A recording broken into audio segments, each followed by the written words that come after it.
Hi guys, ito nga pala yung simpleng ganap ng buhay namin lately. Nung linggo nga pala, last week, ay nag-prepared ako mga siguro 5 AM na to. Paalis na ako nito kasi 5:30 bala ko talaga umalis ng umaga kasi magsisimba ako mag-isa. Alam niyo ba, first time ko magsimbang mag-isa talaga, as in sa buong buhay ko. Lagi ako may kasama, and since 5 years na kami ni Joe, lagi kami magkasama magsimba. And ito yung isang beses na magsisimba kung wala siya. So, yung mga dala ko pa lang yan, pang gym yan, yung mga nasa paper bag and sapatos.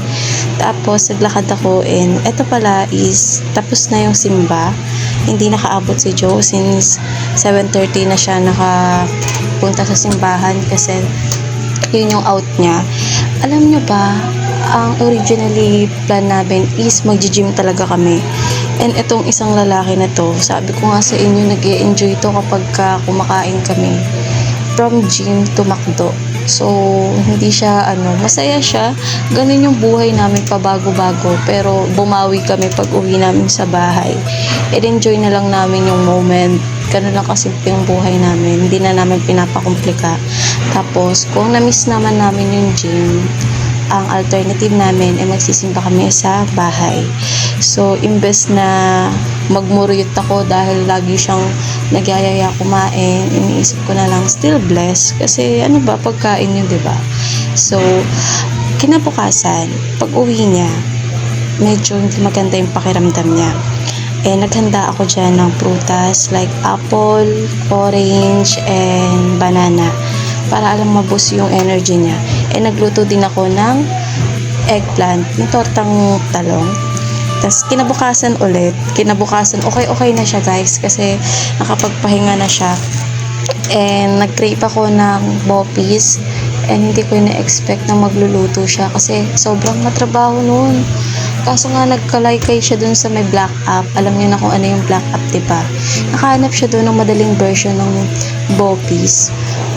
Ang gamit niya is yung atay and balunan ng manok, yung matigas. So, nagawa namin siya. Naghati kami ng process.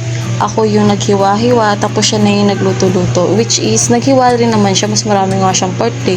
Tinulungan ko lang siya. Sabi ko ako yung magsasaing. Hindi ko in-expect na ang trabaho pala talaga ng boppies.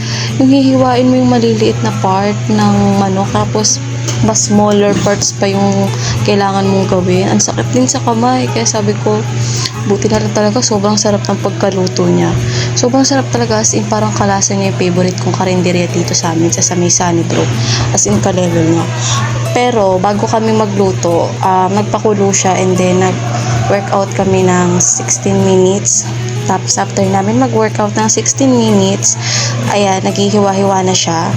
And sabi ko, tulungan ko siya maghiwa. Dapat siya lang maghihiwa, pero nakita ko yung dami ng hihiwain niya, and gano'ng kaliit, naawa naman ako. Sabi ko, tapusin ko lang tong isang set ko nito, tapos tulungan ko siya. Tapos ito na yung nagawa namin. At sa kamay nito, aswete.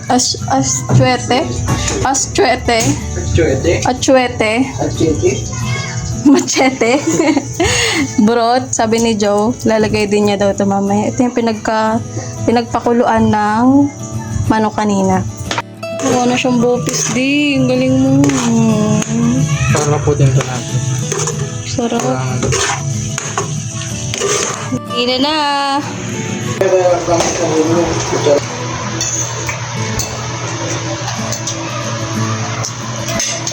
Nakuha mo yung gusto ko. Ito? Ang sarap. Oo nga. Ito yung gusto ko, di. Nakuha mo. Pwede ka naman tayo ng karinderya. Tapos ako yung taga-tikim. Ang sarap. Huwag mo. Thank you. Ba't mo ko binilan? Sinabi ko bang bilan mo ako nito? Tapos pag tumaba ako. Sabi niyo, bahubong. Ha? Bibili na ako guys ng tubig. Tatamin pa ako ng pasalubong. Diyan lang na. Munting lakad lang. Huwag ka magsalita ng ganyan. Baka nagkaganyan. Dahil pasalubong. Hindi ako nagaganyan sa'yo. Gawa ka kwento. Lang oh. Ay, masarap yung ice cream. Promise. Masarap. Ano na? Sarap. Ang harap. Magkano ito?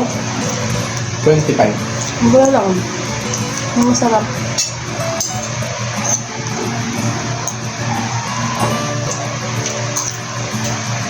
Ang tawag sa busog na kulula.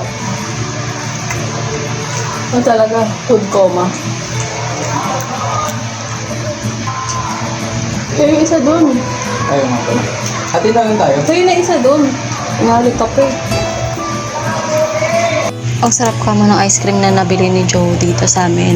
Tapos 25 pesos siya. Pumili siya ng dalawa. Para sa akin lang yun. Ewan ko. Kaya hindi ako napayat eh. Sabi ko sa kanya yung isa dun kainin niya. Puro na lang siya pakain sa akin ng pagkain. Tapos gusto niya rin naman. Kasi hindi masyado katamisan yung ice cream. Tapos nung mga hapon yun, gumawa kami dito ng hot cake. Alam mo yung sobrang crave na crave kasi hindi namin to kinakain lagi. As in, hindi na talaga, ang tagal na. Kasi alam niyo na margarine, sobrang unhealthy. Pero, minsan lang naman. Sobrang sarap ng pagkakagawa namin. Lalo na brown sugar yung gamit namin. Ang perfect. So, yun lang guys. Huwag niyo kalimutan mag-subscribe. Bye!